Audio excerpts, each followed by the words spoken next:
물건을 구매하는 일조차 우리는 이제 당연히 다른 사람의 구매 후기를 참고하거나 다양한 평가를 확인해보고 최종 구매 의사를 결정합니다. 선거 역시 많은 유권자들이 여론과 주변 평가에 따라 판단하는 경우가 많습니다. 오늘은 이 여론이라는 것은 과연 무엇이고 어떻게 형성되며 우리와 직간접적으로 주고받는 영향력의 크기는 어느 정도인지 확인해보는 시간을 갖도록 하겠습니다. The following, SNS상에서 나 또는 특정 대상이 팔로우하는 사람을 뜻하는 용어. SNS가 보급되면서 우리는 The following이라는 용어가 낯설지 않습니다.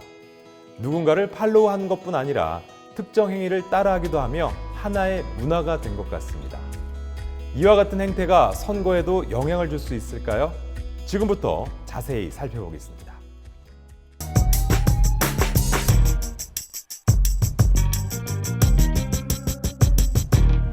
1848년 미국의 휘그당 대선 후보 제커리 테일러는 자신을 지지하는 서커스의 단원과 함께 악대차, 밴드웨건을 앞세워 선거 유세를 진행했다고 합니다. 계획대로 이 행렬은 수많은 사람들의 눈길을 끄는 데 성공했고 많은 수의 아이들과 어른들은 별 생각 없이 그 마차를 졸졸 따라다니기도 했다고 하죠. 덕분에 테일러는 지지층이 많은 후보자라는 이미지를 대중에게 손쉽게 각인시킬 수 있었다고 합니다. 그렇게 그는 대통령 선거에서 승리를 거머쥐게 되었고 그 원인을 밴드웨건으로 분석하는 사람들이 여럿 생겨나면서 정치인들은 너도 나도 앞다퉈 악대차를 동원하기 시작했다고 합니다. 이 문화는 무려 1920년이 되어서야 사라졌다고 하죠. 이렇게 특별한 주관 없이 대세를 따르는 것을 밴드웨건 효과 또는 악대차 효과라고 불렀습니다. 어떤 재화에 대한 수요가 증가하면 자연스레 그 경향에 따라 많은 사람들이 그 재화에 대한 수요를 증가시켜버린다는 편승 효과와도 연관지어 설명해 볼 수 있습니다. 동시대를 바라본다면 SNS나 TV 속 광고가 가져다주는 효과와 유사하다고 볼 수 있겠죠. 그렇게 정치인들은 자신들을 보다 많이 선전하기 위해 후원금을 확보하기 위해 갖은 노력들을 기울이게 됩니다. 대세가 되어 지지 세력을 확보하기 위해서 말이죠.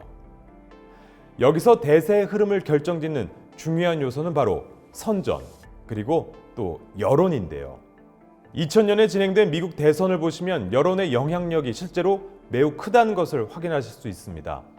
특정 후보가 이길 가능성이 높다는 여론이 형성되었을 때 지지당과는 관계없이 당사자의 지지율과 호감도가 급상승하는 현상이 나타나는 것을 확인할 수 있었고, 이길 가능성이 하락했다는 여론이 형성되면 지지당과는 관계없이 당사자의 지지율과 호감도가 급격하게 떨어져 버리는 현상 역시 확인할 수 있었다고 합니다. 이를 구체적으로 설명한 학자가 있습니다. 바로 노벨상 수상자인 허버트 사이먼인데요. 그는 여론조사가 일으키는 이 쏠림 현상에 대해 이야기를 했습니다. 당선될 가능성이 높다고 판단된 후보에게는 당연히 높은 후원금이 확보되겠죠. 그러면 그에 따라 선전에서 유리한 위치를 점유할 수 있게 될 것이고요. 그렇게 되면 자연스레 더 많은 대중들의 이목을 끌 수 있을 겁니다. 그렇게 유권자들은 자연스럽게 그 후보가 대세라고 인식하게 되어버리고 또 다른 거대한 여론이 형성됩니다. 이러한 여론을 접한 유권자들에게는 해당 후보자를 더욱더 강력하게 지지하고 싶은 심리 역시 발생하게 됩니다. 그 이유는 바로 스스로 선택한 후보자가 최종 당선되는 것을 원하는 우리의 심리 때문에, 또 스스로가 참여한 선거가 무의미하게 소멸되지 않기를 원하는 우리의 심리 때문이라고 이야기할 수 있죠. 이 공식 기억나십니까? 바로 개인이 투표를 통해 얻을 수 있는 기회 효용에 대해 정의하기 위해 만들어진 공식인데요. 여기에서 R은 유권자가 투표를 통해 얻을 수 있는 보상을 지칭하고요. P는 유권자 개인이 투표로 인해 지지하는 후보 또는 정당이 선거에서 승리할 확률을, B는 유권자가 지지하는 정당이 선거에서 승리했을 경우 얻을 수 있는 혜택, D는 투표 행위 자체가 가져다줄 민주 시민으로서의 의무를 다했다는 만족감을 지칭하죠. 여기서는 P, 자신이 지지하는 후보자가 선거에서 승리할 확률이 높으면 높을수록, 즉 우리가 지지하는 후보자가 대세이면 대세일수록 피해값은 높아지게 되고 자연스럽게 유권자의 기회 효용, 아랫값 역시 높아지게 됩니다. 그러므로 투표권을 행사하고 싶어하는 유권자일수록 대세에 관심을 가지게 될 수밖에 없지 않을까요? 이렇듯 여론이라는 것은 선거의 당락을 결정짓는 데 아주 중요한 잣대가 됩니다. 더군다나 여론조사에서 열세의 위치에 놓이게 된 후보자들과 그의 지지자들은 결과에 낙담하여 사기를 잃게 될 확률이 높아지고 강세에 있는 후보자들과 그의 지지자들은 사기가 올라갈 확률이 높아져 양측 간의 격차 역시 벌어질 확률이 크겠죠. 이러한 이유 때문에 정치인들은 여론이라는 것에 예민하게 반응할 수밖에 없습니다. 뿐만 아니라 선거제도 자체가 밴드웨건 효과를 강화하는 경우도 있습니다. 특히 미국의 예비선거는 주별 며칠 간격으로 진행되기 때문에 초반에 나타난 선거의 양상이 다른 주에도 큰 영향을 미칠 수밖에 없다고 합니다.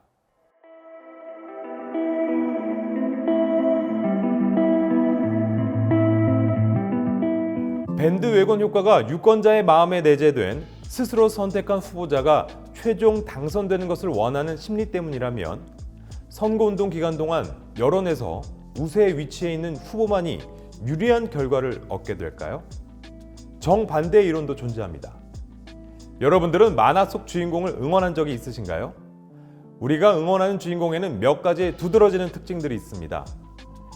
약하게 태어났다든지, 악당으로부터 부모님을 잃은 전력이 있다든지, 여러 악조건 속에 견디기 힘든 고난들을 특유의 밝은 성격으로 극복해 나아간다든지, 우리는 그러한 주인공들에게 자연스러운 동변상련의 연민을 느끼곤 합니다. 이러한 현상은 언더독 효과라는 심리현상과 연관지어 설명해 볼 수 있습니다. 이 용어는 투견 시합을 볼 때 아래에 깔린 개를 응원하게 되는 사람들의 심리현상을 설명하는 말로써 현재는 경쟁에서 열세에 위치해 있는 약자에게 연민을 느끼게 되고 응원하게 되는 우리의 심리를 설명해주는 용어로 사용하고 있습니다. 이 효과는 밴드웨건 효과와는 다르게 열세에 위치한 사람에게 긍정적인 영향을 미치는 효과입니다. 대표적으로 1948년 미국 대선을 한번 살펴볼까요? 당시 민주당의 해리 트루먼 후보는 다른 후보에 비해 지명도가 매우 낮았습니다. 경력 사항이나 학력 역시 볼품없어 토머스 듀이 후보가 당선될 것이라는 여론이 당시에는 크게 형성되고 있었는데요.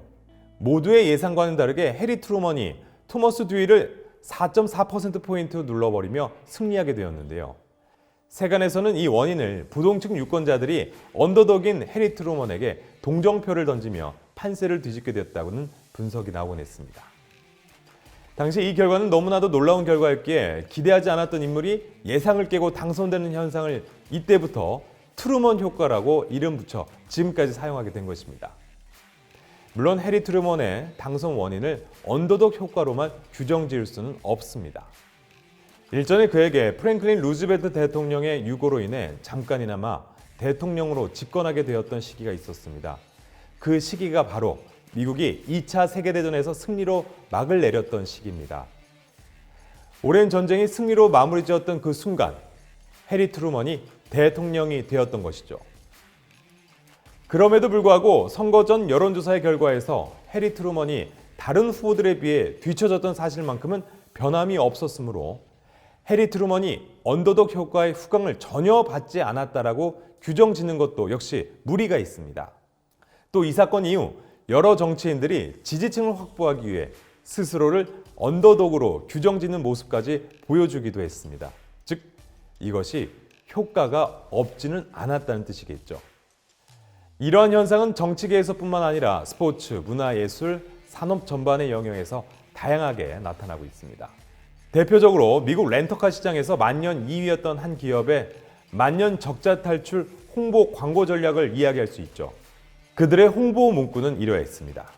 우리는 1등에 가려진 2등 기업입니다. 그렇기에 더욱 열심히 노력하고 있습니다.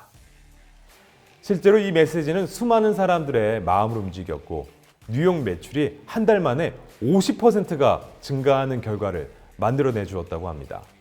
그렇다면 우리는 왜 약자를 응원하게 되는 것일까요? 그 이유는 바로 사람은 인공지능과는 다르게 공감 능력을 지니고 있기 때문이라고 말할 수 있을 것 같습니다. 특히 스스로가 약한 위치에 있었던 경험이 있는 사람일수록 약자의 위치에 있는 후보에게 연민을 느끼게 될 것이고, 약자의 승리는 곧 나의 승리와 같은 극단적 마음 역시 가지게 될 수 있을 것입니다. 조지타운 대학교 경영대학원의 니루 파하리아는 외적인 조건의 불리함이 큼에도 불구하고 성공에 대한 열정과 의지가 강한 사람일수록 언더독 효과 역시 더 크게 발생한다라고 이야기했습니다.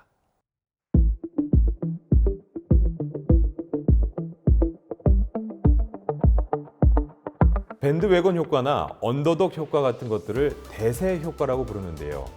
이 대세 효과를 주도하는 것 중 가장 큰 것은 바로 여론조사의 공표라고 볼 수 있습니다. 지금부터 이 여론조사라는 것이 무엇인지 알아보도록 하겠습니다. 우리 주변에는 항상 여론이라는 것이 존재합니다. 그런데 이 여론이라는 것은 과연 어떻게 형성되고 어떻게 공급되고 있는 것일까요? 여론조사가 최초로 시작된 것은 1824년 미국의 대선 시기 때입니다. 당시 미국 앤드루 잭슨과 존 퀸시 애덤스를 두고 벌어진 대통령 선거에서 해리스버그의 주민들은 자체적으로 모여 모의 인기 투표를 진행했다고 하는데요.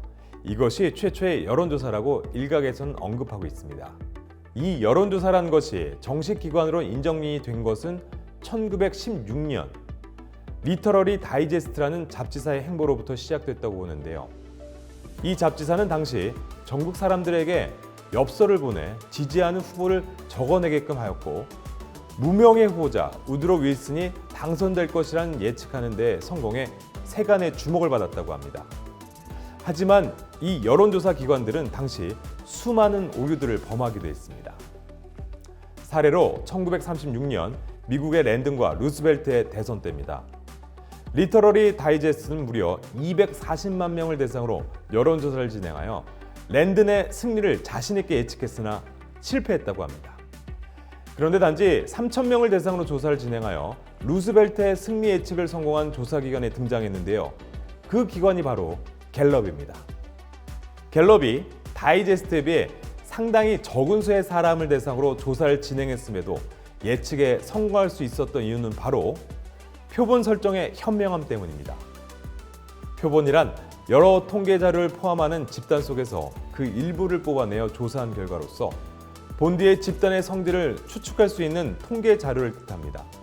당시 리터러리 다이제스트는 부유 계층만이 소유하고 있었던 전화를 통해 조사를 진행했던 반면, 갤럽은 각계 계층을 잘 대표할 수 있는 대상으로 표본을 구성함으로써 조사의 정확도를 높이는 기량을 보여줬던 것이죠. 결국 이 사건 이후 리터러리 다이제스트는 문을 닫아버리고 말았다고 합니다. 이때부터 표본의 중요성이 대두되기 시작했다고 보시면 되겠습니다. 하지만 이러한 갤럽 역시 2012년 롬니와 오바마의 미국 대선 도중 롬니 후보의 우세 지역이라고 할 수 있는 중서부와 남부 지역에 치중된 조사를 진행하게 됐고, 실제 결과보다 무려 7.2%나 높게 롬니의 승리를 예견해버리는 실수를 저질렀습니다. 이때도 역시 표본 설정의 오류가 원인이라고 볼 수 있겠습니다. 현재 역시 우리는 다양한 여론조사 기관에서 정보를 공급받고 있습니다. 하지만 오차가 발생될 수 있다는 우려 역시 그대로 존재합니다.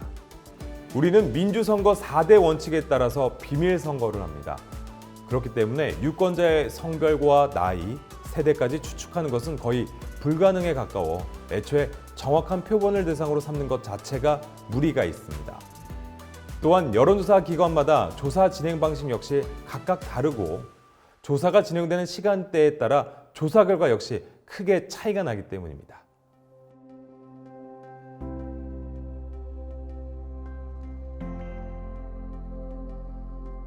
컨벤션 효과라는 것이 있습니다. 쿰에서 콘과 베니레에서 베네의 라틴 합성어로 함께와서 모인다라는 뜻을 가지고 있으며, 정치적 이벤트 후 지지율이 급등하는 현상을 가리키는 용어로 현재 사용되고 있습니다. 당선이 되어야 정치인들은 뜻을 제대로 펼쳐나갈 기회를 얻게 됩니다. 그렇기 때문에 높은 지지도를 확보하는 것은 정치인들에게는 매우 중요한 사안이며, 지지도를 확보하기 위한 여러 가지 활동을 합니다. 여기서 기획 의도와는 다르더라도 결과적으로 지지도 상승 효과를 잘 가져다주는 행사들 역시 존재합니다. 먼저 가치관이 비슷한 당들끼리 통합을 시도하는 연대 통합, 또 각 정당의 총재를 비롯한 주요 지도부를 선출하거나 당의 진로와 주요 사안을 결정하기 위해 대의원들이 참가해 개최하는 전당대회, 문제가 있는 후보들을 청산해내는 인사청산, 선거에서 여러 명의 후보를 한 명으로 만들어버리는 후보 단일화 등을 예로 들 수 있습니다. 미국 공화당의 대통령 선거 후보 도널드 트럼프 역시 민주당 클린턴에 비해서 뒤처지던 자신의 지지율을 전당대회발 컨벤션 효과를 통해 극복했다는 이야기가 있습니다. 클린턴 역시 민주당에서의 전당대회를 개최해 지지율을 반등시켜 재역전하는 그림을 보여주기도 했지만요. 우리는 수많은 여론들을 접합니다. 그리고 중요한 선택을 하는데 기준으로 사용하기도 합니다. 지금까지 밴드웨건, 언더독, 컨벤션 효과까지 여론을 만들거나 유권자의 선택에 영향을 주는 여러 가지 요소들을 살펴봤습니다. 우리는 매 순간 선택을 하며 그 선택에 책임을 지게 됩니다. 선거도 마찬가지입니다. 우리의 선택으로 우리가 살아가는 대한민국의 미래가 결정되기 때문입니다.